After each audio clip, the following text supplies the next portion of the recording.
Earlier this week, Care Minister Helen Whatley announced a new pilot scheme which she says could enable safe visits to loved ones in care homes in the future. Well, here to give their verdict on the news is Labour MP Peter Carr and Rights for Residents campaigner Jenny Morrison, who is unable to be with her mum throughout lockdown. And thank you for joining us this morning. So, Jenny, let's just start with you first of all. So we know that this scheme is going to be launched shortly. I mean, how significant is this move? What difference will it make?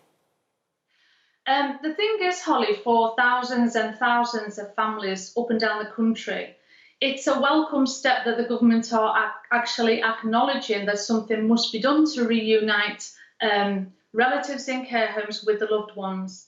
But to be honest, this pilot scheme, it's just the emperor's new clothes. There's no substance to this announcement whatsoever. The minister was asked to give a start date. She couldn't do so. She was asked to give some details about how the pilot scheme would work, and she said she doesn't have any details.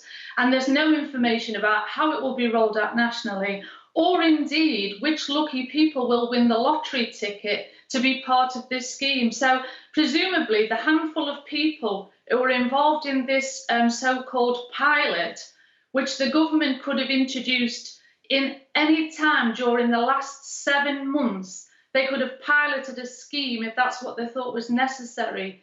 And people will presumably now be experiencing some safe human contact with the loved ones. Instead, what we're seeing is people continuing to be locked out of care homes.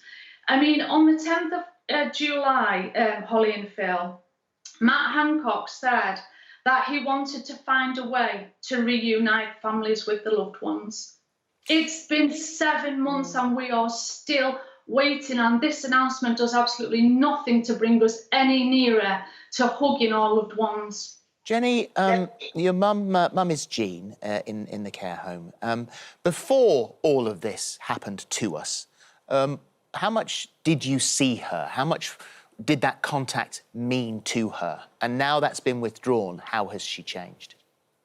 Yeah, well, between myself, my partner Diane, who runs the Rights for Residents campaign with me, and my two sisters, Susan and Bernadette, we literally used to visit Mum 5 or 6 days a week, not for 10 minutes. We would go at 2 o'clock and we would leave the home maybe 7 o'clock, 7:30. So there may be one day where she, spent time on her own. So she has not experienced this kind of separation from her family. And to see her now, the deterioration in her mental health and her well-being is catastrophic, I would say. I mean, my mum used to be called Smiler in the home.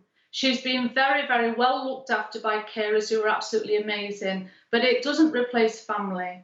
And my mum actually said to myself and my partner Diane at one of these horrific visits to the window, which I can tell you were barbaric, seeing your loved one through a pane of glass, there she is, she has no clue what's going on, she has no understanding of what this pandemic means. And she said to myself and Diane at one of these window visits 6 weeks ago, I'll never smile again.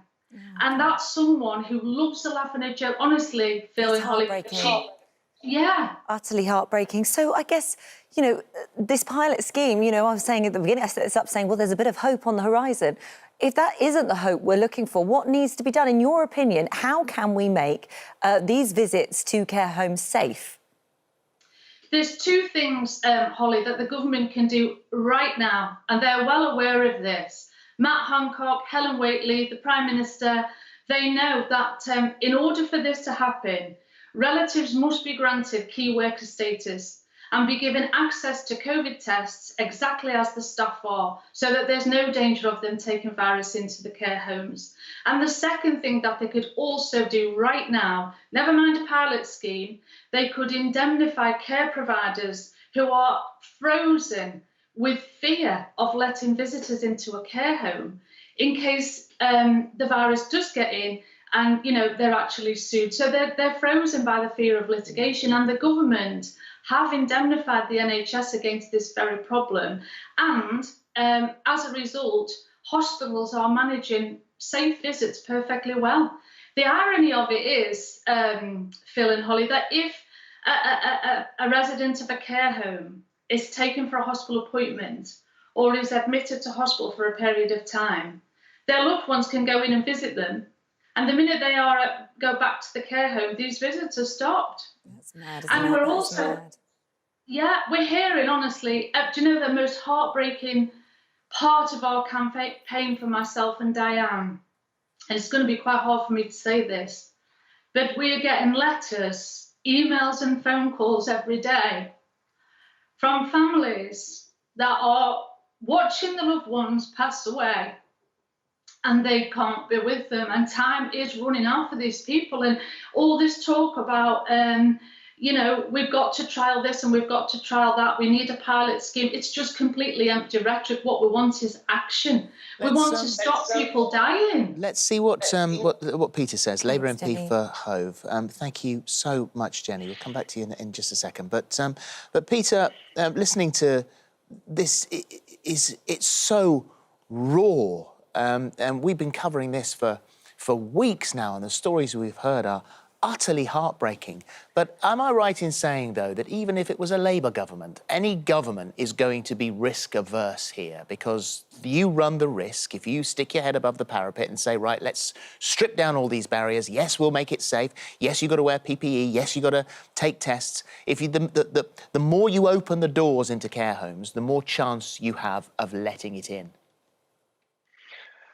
No, actually, the Labour Party has been calling for the precise policy that Jenny is calling for a number of weeks, in fact, months now. Liz Kendall, our spokesperson, has been calling for routine testing of family members to allow one family member to be coming into care homes. The reason why is quite simple.